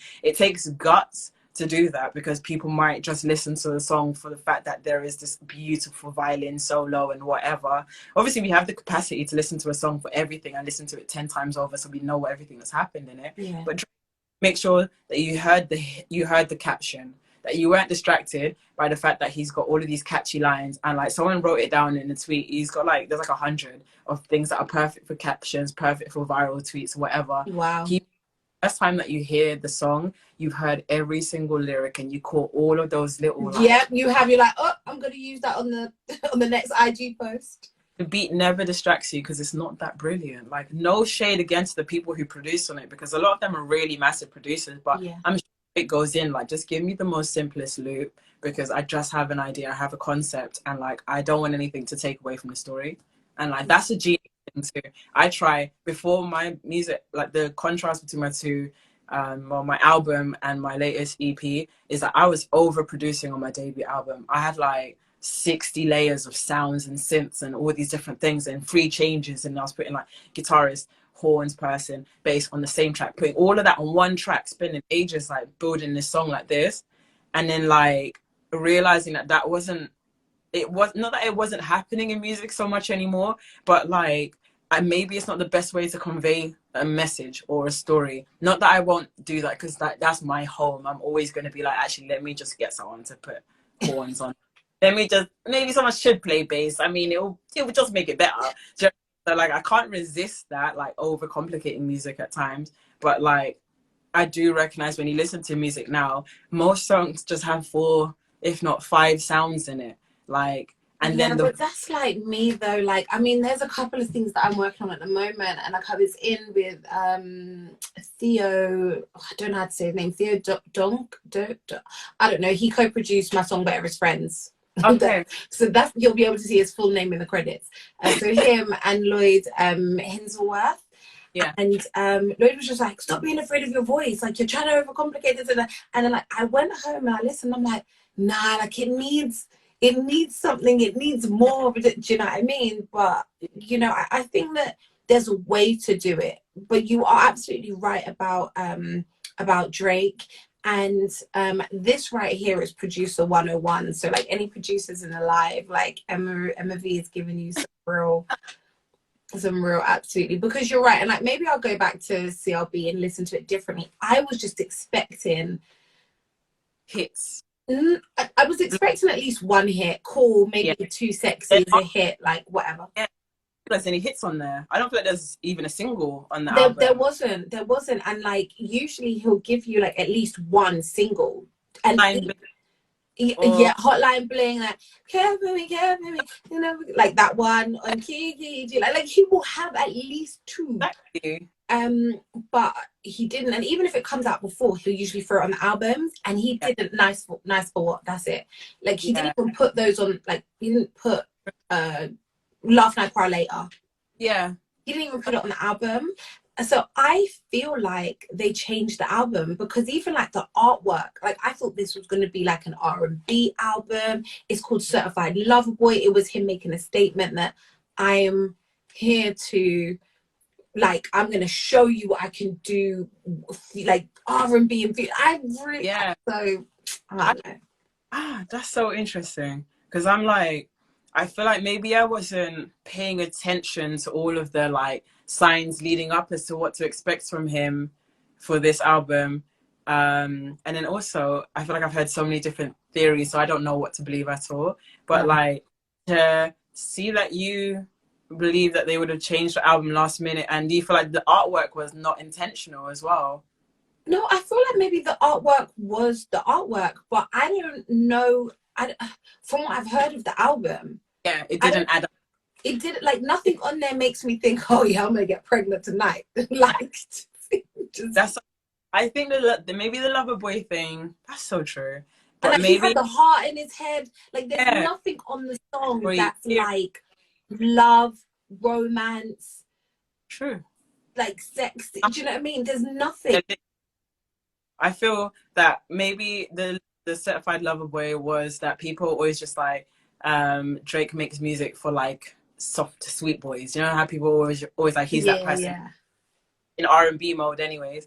So maybe he was leaning into that in terms of the character, but then he was just like, I'm gonna give you straight bars for 20 something tracks. I think it's like 21 songs on there or something like that. I don't know how long it is. I think it might be. I thought it was like 17 or 18, but it might be 21. It's long. I just know it's a lot of songs, and like a lot of music. And like, maybe it was, you're gonna expect something. Yeah, I'm gonna do this thing of giving you no singles, giving you no like obvious like mainstream music hits and stuff like that, as I don't know, maybe an act of rebellion or something. Who knows? Unless he comes out and says something. I think rappers specifically also go through this thing where they're just like, am I actually a gangster like Wu-Tang? Because so, do you know what I mean? They get so, that's where they're inspired. When they're kids, they're listening to Tupac and Biggie, and they're like, yo, I want to be like them. And then you get so caught up in the wave of fame, and you realize, I am hanging with Kylie Jenner right now. Who am I? Do you know what I mean? And like, you get to that point as a celebrity rapper, and people don't call you a gangster anymore. People don't think you're hard, or people don't think you can actually bar, because all you do is these pop songs and stuff like that. So maybe this was this album, these lyrics have to sit in the history next to other like big rappers. I'm not gonna do the like pop rap thing anymore. I'm just gonna give you straight rap songs or whatever. I don't know. I feel like if that's the case, then don't put a heart in your head. Don't call it CLB. And don't put pregnant women on the front of an album that like. Back to my heavy metal reference, it would literally be like Joe Thomas or Tyrese or Drew Hill putting a heavy metal cover and then giving us all of this, or Jodeci. I'm with you on the album probably changed. It probably was exactly what you were expecting, this R&B Drake, and then he just was like, this isn't for now. Maybe we're going to get the R&B Drake as another, because obviously he just sometimes projects, like sometimes a mixtape with loads of songs. Maybe it's coming. Maybe. Yeah. I think so. This really was not meant to be a Kanye and Drake breakdown, but hey, listen to the album. I mean, there was just like so much stuff to talk to you about. I think that like we did cover a lot of it. One thing I really did want to talk to you about is I know that you did like a writing camp with Jazzy Jeff, and who's like a huge fan of yours. Idris Elba is a huge fan of yours. Like, how did it feel? How does it feel having these people be like such fans of your music? Fans is a weird word. I'm like, I don't even like the idea of like, I don't know. Fans feels kind of disconnected. I feel like one with that was a. Wait, sorry, did you just say Jeff? Jazzy DJ. Well, in my mind, it's like, no, I'm gonna do that. Like, oh yeah. No, because I was gonna be like, no, how close with Jay? No, literally. I was like, wait. We don't call him Jazzy Jeff. We just call him Jazzy. He's like, I'm back. My phone just. Okay, go you. No, not like that. It's more that like we had the time and the opportunity to actually garner a real relationship. He saw me perform 2018. Then I went to one of his shows at Electric Brixton. Then and I see Saint Ezekiel, who was there at the playlist retreat as well. But he's also on my track, my song Fonzie called Be Mine. Go and play that. That there was like a number of steps, and actually Ezekiel's got like a much better story than I do in terms of how he ended up at the playlist retreat. But like it was a series of steps that made it so like it wasn't this I just listened to your music and you're invited. It was like things that felt like fate and things that felt like really right place, right time, right conversation, nice. Connect, vibes, laughter, and like now I'm in your house meeting your family and meeting all the people that you know and all the people that know and love you. And it's just like when it comes to the playlist retreat, I feel like it's a family thing. Oh, it's not, I feel like it is. You get there and you realize that it is. Everyone that's there has been just invited to be part of this like family. And that's why it's just like, it's never a fan thing, because I got there and like I've been fans of everyone else that was there for all of my life. So I'm just who were some of the other people that were there? Saint Ezekiel for one, Mac Shay, Gwen Bunn. These are all people I've been listening to forever. Kiefer, Devin Morrison, who I'm just like, that's the first time I met him in real life. And like all of the the months leading up to that point, I was like obsessed with Devin, and I've been messaging him. We'll be messaging on DMs, and I'm just like, when I meet this guy, he doesn't realize how much I'm in love with him. So I was like, like, I ran, you run and jump on someone, and I'm like, Devin! I was like proper fangirling. Who else is there? Questlove, Robert Glasper. Wow. Chris Dave. Who am I missing right now? Those are people. Terrace Martin. Amber. I saw Amber Navran from Moonchild. She actually joined the live. She might still be here. Moonchild then. Loads of people. I'd have to like recall 100. Wow. Redman. I'm just like, if I had the list in front of Full Crate. Oh my goodness, Full Crate, of course. How can I do this on? I'm sad I missed Full Crate. Okay, do you know, let me not get you in no trouble. No, look, Gilliman's helping me out, because oh my days, like, see, I'm like struggling to think of 120 names. Everyone in the chat can probably help me a lot more, but like, incredible, literally like a dream camp to be at. If you listen to music, you're gonna see people that you listen to, and they were there.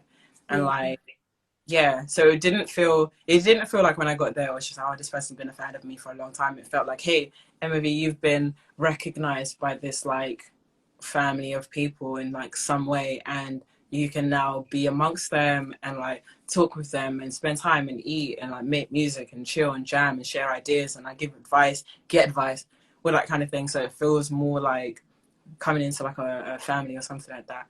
Whereas with Idris, it was, he DM'd me. It's like I woke up at like, I feel like it was like 7 or 8 or something in the morning, and like I try not to, but I opened up Instagram and like, yeah, looking at my, what do you call it, notifications, and I just said Idris Elba follows you. I was like, what kind of fake page is this? Do you know what I mean? I was just like, no, fake Idris Elba. Clicked on it. I was like, wait, 4 something million followers. I was like, the Idris Elba. And whenever I get a follow from someone that's like that big and that famous, the first thing I do is go to my messages, because I know that, like, not that I know, but often, very, very often, if someone's super famous, there's no way they just follow you without giving you a message as to why they've done it. Like, every single time I've gone through my notifications and I've seen some like massive person follow me, maybe like an hour before, they've sent me a message, and like I went on it and he DM'd me saying, I've just bought your album, absolutely love it. He'd actually seen it, and this was like maybe a few weeks after my album came out.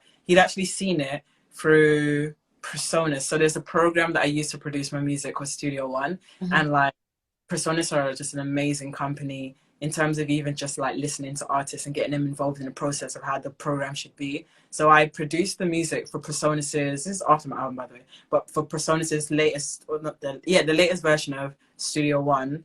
And I think I had like a feature with them at the time, or at least like an article or something. And whilst Idris, he also uses Studio One, was like, I don't know, scrolling through the website looking for a tutorial or something, I think my face just popped up then. It must have been like, oh, you know, female producer Emmavie talks about this thing, and he's just like, and then he must have said she has a new album out, or check out her music or something like that. Wow. And from there, like, he clicked through, listened to my music, and he was just like, I'm sold. And like, when I say this thing, stop doing that, sorry. You're popular, I mean you know, it's people that, who is not in this live right now, these people are not putting respect on that's what my mom used to say, like when we were watching EastEnders and someone would call, this is years back, if someone would call, then my mom would be like, who's not watching EastEnders? It's all audacity to call you at this time. No, honestly, my nan, she like from 7 until 8, no one's allowed to call her, go check her, because she's watching Emmerdale at 7 and she's watching Coronation Street at 7:30. Don't even. That's sweet, exactly. Do not disturb hours, that's for sure.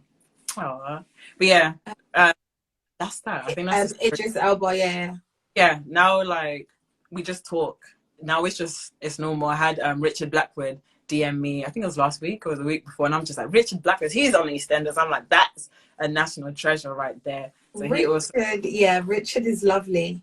Good people. This is what I'm like. There's also this like I feel like it's really I want to say validating again to also connect with Black people in this industry that have been like, that are proper in. Do you know what I mean? Like, Idris is in. Like, it's hard to get in like that to where you're a national treasure in this country. Right? I'm just like, Richard Blackwood is never one of those people. There's a few. Do you know what I mean? So like, to feel like connected to that, like in any way, it's just like, oh, actually, you're not so far away. But yeah. You know what? Like Richard, like for Richard to DM you, like he really loves R&B. Like the reason that I even I love the Journals album, and I remember I spent like a Valentine's Day with Richard, not me and Richard, not me and Richard. Me, my partner at the time, who is very good friends with Richard and worked with Richard, and Richard's partner. we all spent some time, but so like I've known Richard over the years, whatever. And he, like this one year, he just went on about this Journals album, and he was like, it's so good, and I went like, and anytime I listen to Justin Bieber Journals, I think of Richard, because he put me on my Justin Bieber thing. So like, I know if Richard messaged you, like he's really like, he loves R&B. So I mean, and you're just super talented and amazing anyway. So yeah, it doesn't surprise me. I know you have a show next Thursday. I do. Can you tell us where the show is? It's at St. Pancras Old Church, which is in King's Cross. Yeah. It's 2 hours. So we're doing a set at 7 and then I'm doing a set at 9, which is like the late show where it gets a little bit more like moody. But yeah, 2 shows. The late set sold out. I feel like there's still a few early or first show tickets there, but if anyone wants to come, the link is in my bio, I believe. It should still be there. Yes, it is in there. Link in my bio. St. Pancras Church in King's Cross. whose idea, like, I love this idea of like doubling down. I feel like Sinead Harnet's done it before. People are, and Havas did it as well, to have like 2 sets. It was, you know, I believe it was, I feel like it was my manager's idea, but it was through the process of like wanting to do, definitely do 2 shows. It was just like, 1 show is not going to be enough. The, what do you call it? The venue is one of my favorite venues ever. And I think I'm the sort of person, or at least like in my like artist version of myself, where I have things I want to check off. Like the Jazz Cafe was one when I was like 20. It had to be the Jazz Cafe. I have to perform there because I saw all my favorite people there. Then I was able to do it, and like I was able to do it a few times. St. Pancras OG, I performed there once, maybe twice, but definitely one time with Alchemist, and he did a headline show. I can't remember exactly what year it was, but I remember it being like, it was almost haunting how like the acoustics, the look of it, everything, just like it gave me chills when I was in there. And I was just like, I want to do a show there, even if it's like, my music is so R&B that sometimes it feels like it's a bit too sexy to be inside a church, but like but it's a mood in there. It's such a vibe. Do you know what I mean? Yeah, and it's like a oxymoron kind of thing. Like, you say it's a bit too sexy to be in church, but people in church be doing stuff. That's a good point. That's for sure. I feel like I wanted to tick the venue off of my list. So I was just like, well, I want to do 2 shows there, because mainly about the amount of people. Like, I feel like I think it holds 150 people, because it's all seated. It's all, what do you call the church chairs? Pews? In the pews. Yeah. So I was just like, I didn't want to ram people into the church, like get rid of the chairs like it was a club or something like that. Yeah. So shows then, so we can have more people. And then it just didn't work out that we do it on 2 different nights. I can't remember for what reason, other than the fact that like it was a lot of people. The show was being cancelled because this show was supposed to happen last year, by the way. It's been everything being postponed, cancelled, whatever, all of those sort of things because of the pandemic. So we got given that date, and I feel like we couldn't get another date that was anytime soon, like the next day, because someone else was. So I feel like my manager was just like, how about we do it same night, 7 p.m. slot, 9 p.m. I'm gonna be tired, all of us, the band, we're gonna be knackered, but like we would have achieved a lot. We would have seen everyone. We would have given everyone this show that we want to give. So that's how it kind of came about. Well, I'm definitely going to try and come down. I have a session next Thursday. I'm trying to get it in London, but it might be up here. But I feel like it's going to be different from the EP launch, which was amazing. But have you got like BVs and stuff? Like, is it full live band? Full live band. Yeah. I'm going to do BVs. It's just that with our preparation and how busy and booked everyone has been, definitely during this is the pain about trying to do a show after festival season, is that everyone has been busy so much that like it's been so difficult to say let's all meet and rehearse over this period of time, because obviously the whole world opened up again, so everyone's been sick. So I was just like, the one less stress I'll have is trying to teach. We're doing a lot of songs, by the way. BVs is 15 songs, so it's like having the time that I'm moving house right this minute. Like, there's boxes around me right now. So I'm just like, I don't think I have the time to do the band rehearsals and also spend enough time with BBs to teach them 15 songs and stuff like that. I used to do that a lot, but like for this one show, we haven't had the luck because we've all been way too busy during this period. But like, I would love to for the next show, like do literally, obviously the harmonies game is like, that's my thing. I love with 2 or 3 other singers and like working out the parts. It's just we didn't have the time. I actually was speaking to people about it, and we were maybe all up until 3 weeks ago, maybe even 2 weeks ago, gonna have BVs. It's just like we just haven't had the time. Oh, because I was gonna say, I don't know, I'm sure you've got like your BV people that you use. I actually don't sing with BVs, but I had a show last weekend. I had 2 shows last weekend, and I was like, nah, I really like, I want to sing with BVs. I had a really bad experience one time with BVs. Like, no, it wasn't even, it was just a friend of mine, and she wasn't the best singer. And I pray Natalie is not on this live anymore, because she in the comments.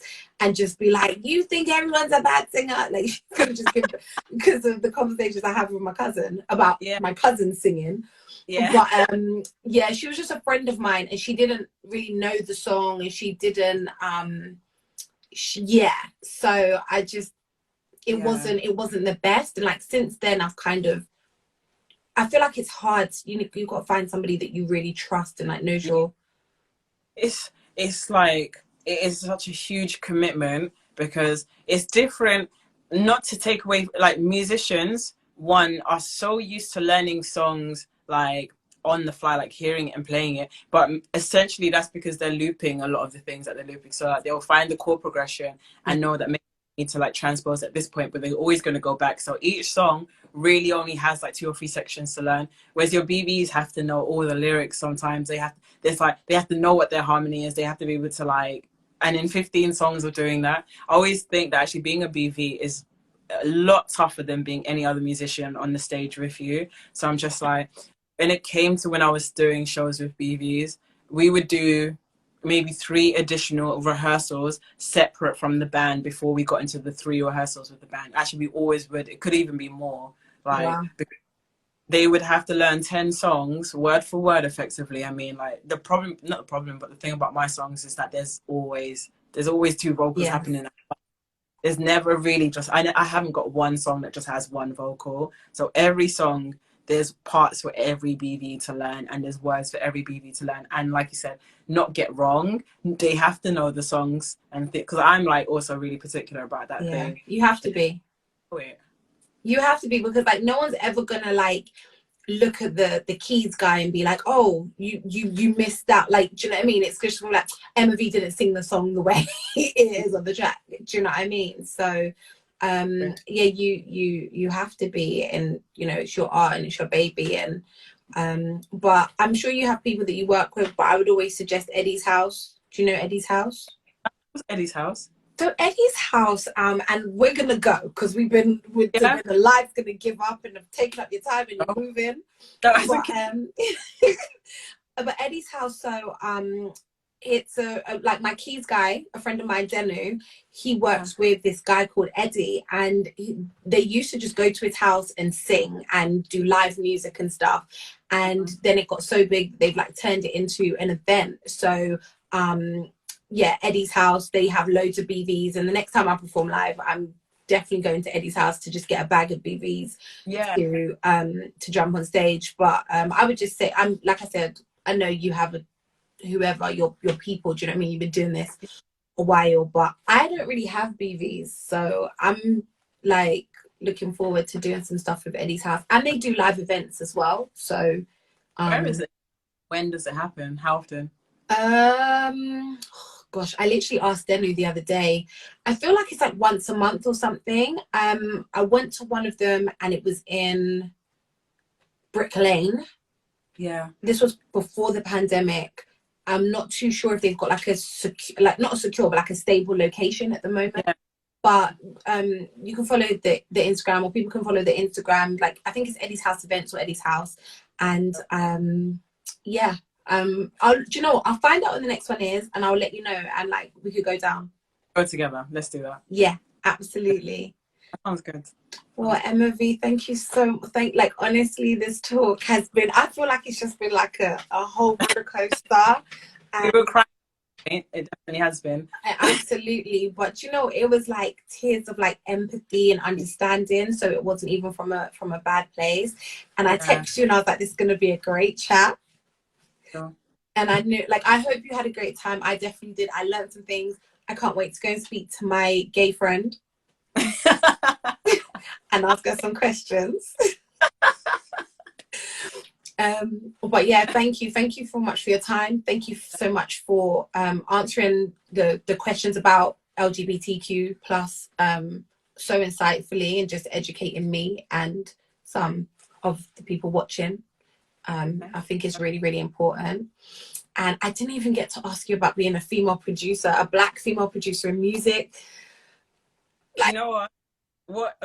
If you were to ask me that, would it just have been that question? Because I feel like I answer it so much, and I feel like there's not any surprises. I don't think I have like a brand new answer to give.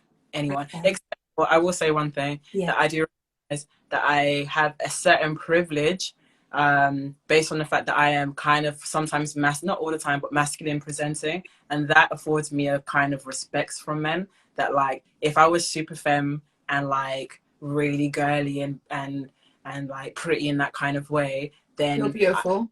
Yeah, thank you. I know I'm beautiful. But do you know what I mean? If I was like, men were like gonna hit on me, I know actually that has held a lot of people back because they go into sessions and they are instantly just treated like a piece of meat. They don't, like, a lot of people approach me. This is why I was even asking you about, do you actively go and find women to work with in terms of producers? Because maybe 80% of the women that approach me, if it's in my DMs or have an email with my management, all that kind of stuff, their tagline is, I'm like almost tired of working with men because they hold my stems hostage if I don't go on a date with them.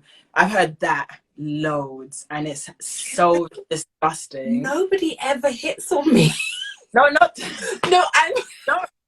no, nobody But ever. it's friend vibe too, right? Because there's a respect. This is what I'm saying. Like, I know there's a privilege with that also comes from being talented, and not to say that like people don't. I believe that a lot of people don't see talent, like first. They see looks first, right? So it's just like talent can always be there. But if you're a really gorgeous girl that a lot of men like in this kind of way, they haven't even recognized the fact that you make banging music. They know you're popular and they want to get you in the room, right? Yeah. But actually what's going to get you in the room a lot more often is being talented, because you're going to get the job done, right? So I recognize that I have a privilege that gets me into places so much because people aren't distracted by wanting to have sex with me. Do you know what I mean? Like, men, because I'm so obviously gay as well, people know they can't. And if people can't, if you want to see that I'm gay, I mean, like, what planet are you on? Do you know what I mean? But so I know that is a privilege, because how many times have I asked about my experience? Have I been asked about my experience as a female producer?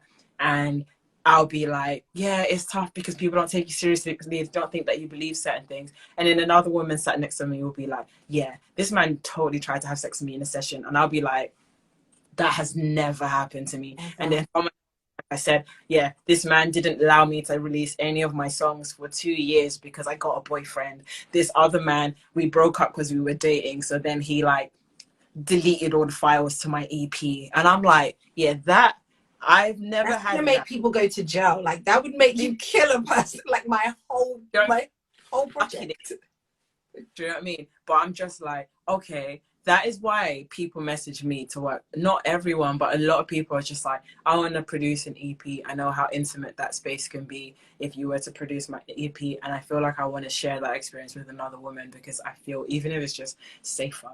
And I'm just like, that is, in a way, as beautiful as it is, it's also just so sad, because it's just like, you literally cut like your options in half because you just don't feel safe being in sessions with some men sometimes. And like, music is what do you call it? It's a profession, or it's an industry that, like, the lines between, oh, absolutely, yeah, so they blur. So people saying, you'll be in a professional scenario and people will say things that are so inappropriate that, like, you could never get away with saying this in your other job, wherever. Do you know what I mean? Only in this session will you say something like that to me, or would you start talking about this sort of thing? So it's just like, that's a very real thing. It's like, it's not only in music, but in music you can go in thinking, okay, I'm about to make a song with this producer and I've heard he's done this, this and this. You get there and he doesn't stop looking at your chest. And the whole time you're talking, he's looking down your blouse, and that's all you remember from the session. It's just wanting to. I wish someone would look down my blouse. I mean, I just like, I wish. It's serious. I wish. No, but you know what? It's and also, I mean, for me personally, I'm so serious. But personally, I feel. And you should see the video I sent one of my cousins before I basically, there's this chocolate, this Kit Kat chocolate, and I was it's a new, I don't know if you've seen it. I literally just went to Marks and Spencer's like on my way home in the petrol station, and it's Kit Kat with popcorn and salted caramel. And me and my cousin, we have this thing, like, literally, if it's just a new, you know how they've got like new flavor, like we'll buy all the flavors and just try a little bit. So I messaged her and I was telling her, I was like, oh, this thing, and the bar accidentally went down my top, and I've just been like doing all sorts, and I say, you know what, this is why I'm single. Because behavior like this. And she was just like, because she's studying to be a doctor. Yeah. And she was like, I just played this in a ward. That's brilliant. You know why? Because it would have brought a lot of sad people a lot of joy. Because wards can be a really sad place. They can be, and I genuinely hope they do. But in regards to producers and stuff, and female producers, I really did go through a phase of like just really wanting to work with a female producer, and I couldn't find any. It was how I ended up working with Emmavie, but I really couldn't find any or like enough. I think that, you know, with Instagram and the way things are moving and stuff, like the way communities are really being built now, there's way more opportunities to work with female producers and have a different experience. But you know, I like, I'm sad for anybody who's had a horrible experience in the studio with a male or female. Do you know what I mean? Black or white or Asian. Yeah, that's very true. Yeah. I'll plug, because Killer Manzigo, who has been commenting, is one of the, if not the sickest, like, female producer.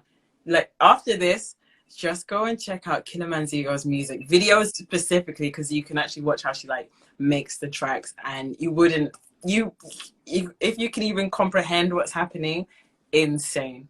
Okay.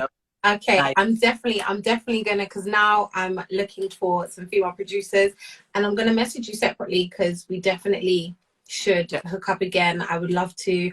But thank you so much for being here today, Killer Manzigo. I'm definitely gonna check out your page, so you'll get a follow from me soon. And yeah, man, thank you. I've had the best conversation. Thank you so much, and have a lovely evening. Good luck moving. Thank you very much. And I'm going to really try and get down for Thursday. You can. Yeah. All right, then. All Lots right. of love. Take care. Thank you. Bye. Bye. Bye, everyone. Bye, everyone. Thank you so much for joining us. That was Killer Manzigo. I love this. Okay. I love that. All right, fine. I'm definitely going to check you out. I love this very cool name. But thank you so much, Emmavie, for your amazing chat. Guys, she will be live next week. Go to her link in her bio for details about the show. Thank you so much for joining us. I will be back with you next month with another amazing guest. So have an amazing rest of your week, even though today's Thursday and tomorrow is Friday. Take care, guys. Thank you.